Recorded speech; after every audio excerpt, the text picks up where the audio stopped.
Okubaganya ebirowoozo kuno kwakubaawo ng'ennaku z'omwezi 15 omwezi guno.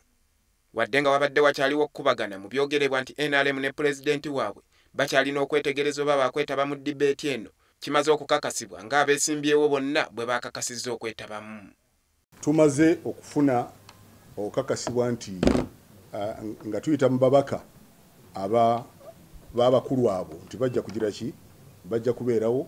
Era eggulo twabadde mu meeting, abakiikirira bakandidates abo 8 bakakasizza nti abakulembeze baabwe bajja kubeerawo. Supreme Mufti Shaban Ramadhan Mubajje bw'abadde atangaza ku dibeeti eno ategeezezza nga buli omu bw'alina okwetuukira mu buntu, ng'ekyokusindika omubaka kikafuuwe, wabula ng'atajje kinaava gy'ali okusuba omukisa nga guno. Tetukkiriza kukiikirirwa, kubanga omuntu bw'ogamba nti bakukiikirire kiba kitegeeza nti ate gwe oyagala entebe gw'onoogituulamu, twetaaga gwe nannyini ntebe gw'oba oyogera. Okujja ng'ogamba n'entebe yo basobola okukiikirira ne bakutuuliramu. N'olwekyo entebe eyo ejja kusigala nga njereere omuntu bw'anaabanga kandidate oyo tasobodde kujja. Ono akakasizza nga bapulezidenti bano bwe baweereddwa ebiragiro wamu n'emiramwa gye balina okugoberera okusobola okufuula dibeeti eno ey'omutindo. Twagala kuteekawo ebibuuzo bye bagenda okwanukula, naye tubateereddewo guidelines. Dibeeti esooka ejja kubeera ku bikwatagana n'eggwanga wano munda. Dibeeti ey'okubiri eyinza okubeera nti ebuuka ensalo za Uganda, batubuulire ku ki kye bateeseteese okukolera Uganda, ki kye basobola okutufunira ebweru w'ensalo zaffe.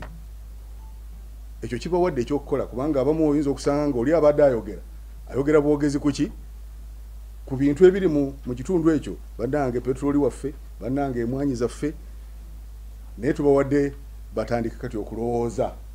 Supreme Mufti era ayongeddeko ng'abaneetaba mu dibeeti eno bwe bagenda okuweebwa omukisa okubuuza ebibuuzo.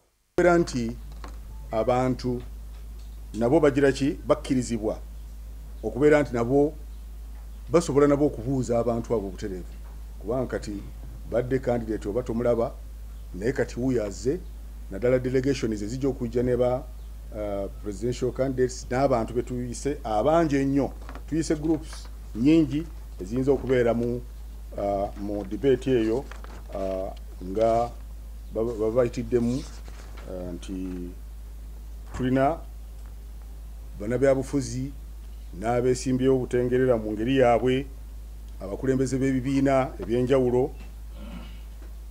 bannaddiini ab'enjawulo. Tugenda kusunsulamu abantu abo babeere nga babatuwa, abagenda okulabirira ebyokulonda. Mu kwogerako ku kampeyini nga bwe zitambula ennaku zino, Supreme Mufti ategeezezza nga bo bannaddiini bwe bavumirira wamu n'okukyawa ebikolwa ebirabikira mu zi kampeyini ensangi zino. Naye amakubo amalungi, amakubo ag'emirembe geetaaga gabeere nga gakozesebwa.